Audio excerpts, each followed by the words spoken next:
Hi, I am here today and super excited to be talking with Kara Crossway Brindle. Hi, Kara. How are you Hi, today? I'm doing well, Jim. Nice to see you again. I want to toot your horn, brag a bit about you. So, Kara is um, a real positive force in the Colorado and beyond therapy world for therapists. At root of very resourcing people, bringing people together, and talking about things that sometimes are a little bit out of the box or new that are useful for therapists. And you're a published author, and your latest book was recently published, right? Understanding Ruptured Mother and Daughter Relationships. Did I get that? Yep. And Hmm. I wonder what the number of ruptures and ruptured mother-daughter relationships must be out there. It seems like a relationship that's so complicated and can be so potentially so amazing, while the other can is right. And I wonder two things: like, what is this for clinicians, more your colleagues, like a professional book, or is it more for a daughter or a mother to read? Yeah. And what inspired you to write it? I guess. Oh, that really good question. This book is meant for clinicians because it's going to take them through what I call the estrangement energy cycle, kind of some steps that an adult daughter would go through. Although I do expect adult daughters to pick it up too and see if it resonates or like that's me Yeah. and figure out where they are in that cycle if that's part of their experience. So, clinicians followed by adult daughters are the audiences. And the inspiration was actually clients, although I am starting to own that I am married into a family with estrangement as part of it. I don't have Mm, estrangement in my side, but I'm married into one. And so, although that showed up later, I think it was really the client work that made this known for me of like all these people of different backgrounds questioning if they should be talking to their mothers or to a parent or to a sibling, right? Like estrangement in families is on the rise. But specifically looking at that mother daughter relationship, because as you named, it's mm. complex and there's a lot of different things that happen when an adult daughter considers estrangement from her mom. That must be such a painful process. I mean, do you talk about that in the book? Sort of common things that uh, lead to this question about estrangement or not, or whether to keep kind of Absolutely. staying in there or fighting for change. Yeah, I mean, what I enjoyed most about the book is I took nine client stories and just tried to highlight their process through the stages. And it's very emotional. A lot of people describe estrangement if they choose to go that direction as death. Like it feels like a grief and loss Oh, response to someone dying. So it's very emotional. And so I take parts of the book where I normalize that there's questioning. Should I keep trying? Should I protect my mental health?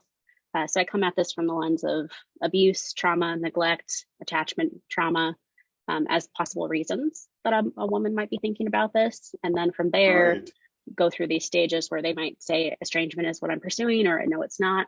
So I think that's important to emphasize. Like, I'm not here championing estrangement, but I want to normalize Mm. that there are reasons women choose this really difficult choice. And there weren't that many books out there for the women, right? So there was books out for the parent or for the sibling or for the partner, for a broken relationship, but not enough books out there speaking to the adult daughter's experience. So that's where this book hopefully fills a gap.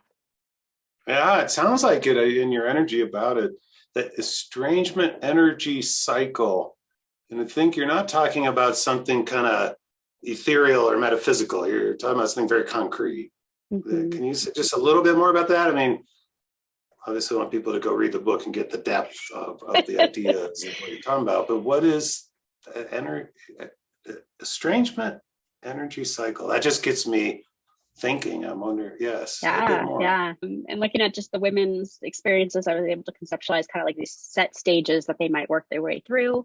A lot of them start with like recognizing something as like abusive, for example, like, wow, this is abuse with my mom. This is not serving me. This is hurting. This is not helping. And then based on that epiphany or that awareness, did they start to question, should I be in a relationship with her? Will she change? Will we have a better relationship? Is that possible?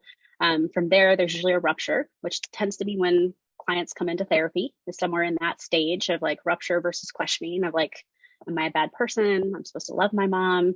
I'm supposed to forgive her, right? Like all these shoulds. And so somewhere in there, they go through the rupture and then they might choose estrangement. And if they aren't in therapy at that point of the rupture, they usually are entering therapy during the estrangement.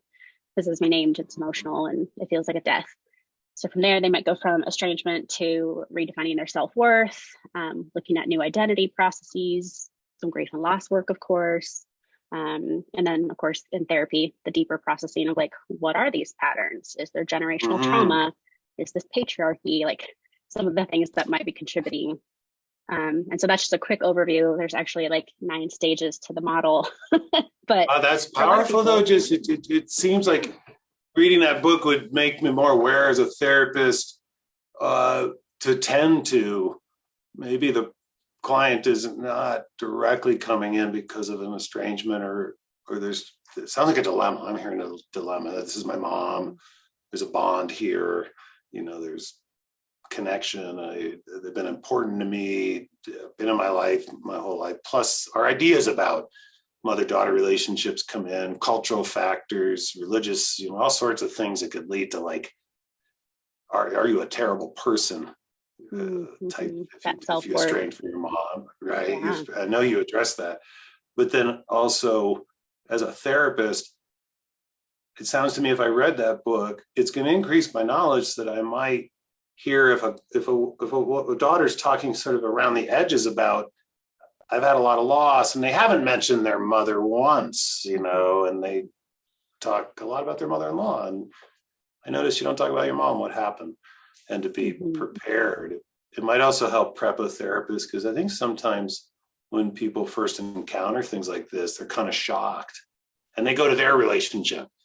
Right. So if they have a good relationship with their mom, they're puzzled. You know, if they have a tough relationship with their mom, but they work through it, then they're going to want their client to work and not respect that. Like, I made a decision, and then it was powerful what you said about like a death. Sounds like it. Yeah. And so they say, you know, 1 in 12 people is estranged from at least one family member right now. So it's, like you said, more common than people realize. And we all have our own bias of like reconcile or, you know, cut ties and never speak to them again. And neither of those choices are simple, right? Like if it's a process, it's usually like months, if not years, for someone to like really work it through to say, should I pursue this? And so part of this book challenges the negative assumptions of adult children who make the choice to estrange, like you're impulsive, you have bad mental health, like all these horrible things that are said about the estranger, the person choosing to estrange.